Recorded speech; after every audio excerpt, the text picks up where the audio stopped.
Hello সবাইকে, কেমন আছো সবাই? আশা করছি সবাই অনেক বেশি ভালো আছো, আমিও ভালো আছি। তো এই যে জামটা নিয়ে আসছিল গত পরশু দিন, তো জামটা ওইভাবে বের করে মানে খাওয়া হয়নি, ওই পলিথিন থেকে একটু একটু করে বের করে ধুয়ে 2-4টা করে খাওয়া হচ্ছিল। তো আজকে আমি সব বের করে ধুয়ে ওর বাবাকে বললাম যে একটু মাখিয়ে দাও। আর ভর্তা বা যে কোনো এই ধরনের জিনিস মাখা ওর বাবাই সব সময় করে। তো এটা আমাদের ঘরে অভ্যাস হয়ে গেছে ওর বাবার হাতে মাখা খাওয়া।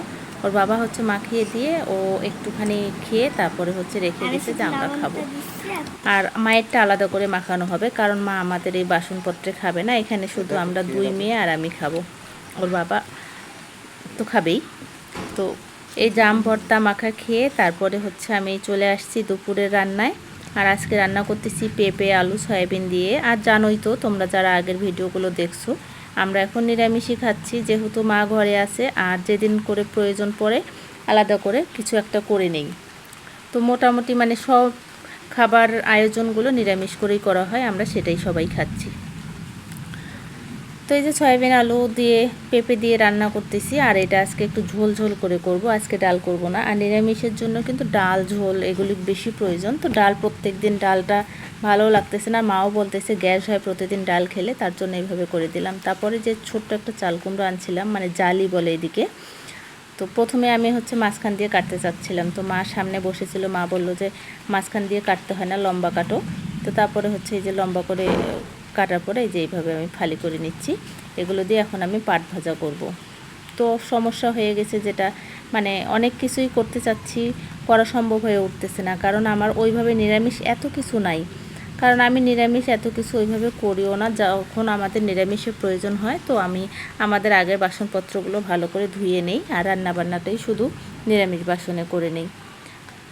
তো শিলপাটা তো মানে এই ডালটা মানে চাউলটা যে গুঁড়া করব, আতপ চাল, তো এটা হচ্ছে আমার গুঁড়ো করা আছে ঘরে, কিন্তু মা সেটা খাবে না, তার জন্য এই যে একেবারে জিরা তারপরে হচ্ছে শুকনা মরিচ চাল সব কিছু দিয়ে একবারে এইভাবে ব্লেন্ড করে নিচ্ছি, নিয়ে এখান থেকেই মানে পাট ভাজা করব। আর এই ব্লেন্ডারটা তোমরা অবশ্যই দেখছো, কিছুদিন আগে আমি নতুন কিনছিলাম, তো ওইভাবে ব্যবহার করা হয়নি, নিরামিষ আছে। আর এটা তো 3টা জার, তার মধ্যে একটাতে মনে হয় আমি লাগাইছিলাম রসুন পেঁয়াজ, আর এটাতে লাগানো হয়নি, মানে বড় দুটোতেই লাগানো হয়নি, তো সেটা থেকেই করতেছি।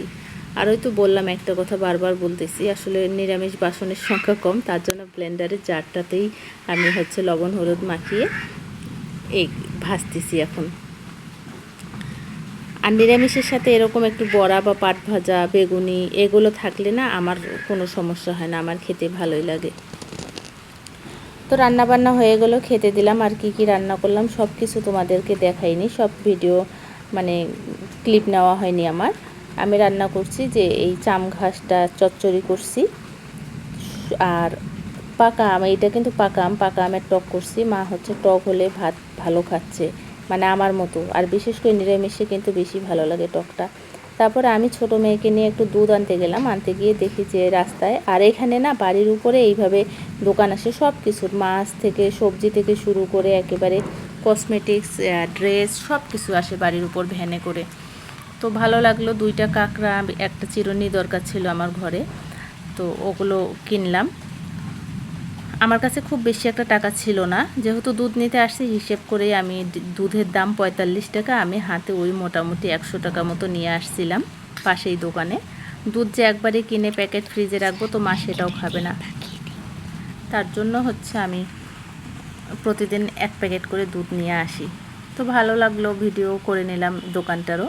তারপরে যে আমার জিনিসটা আমি এখন নিয়ে চলে যাব বাসায়।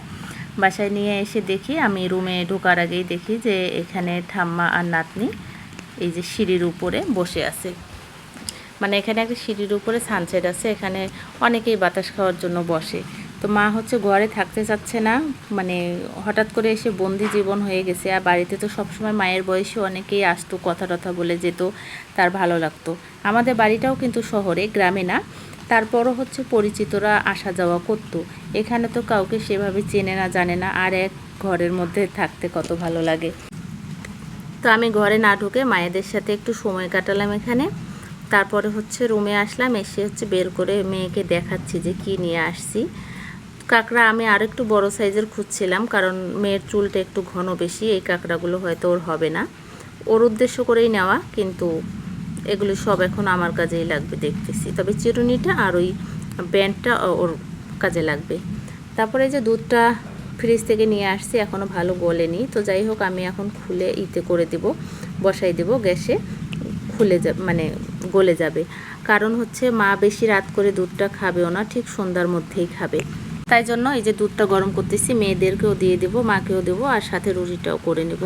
তো আজকের ভিডিও এই পর্যন্তই। বন্ধুরা, কেমন লাগলো অবশ্যই কমেন্টে জানিও। আর সবাই অনেক বেশি ভালো থাকো। দেখা হচ্ছে আগামী ভিডিওতে। টাটা সবাইকে।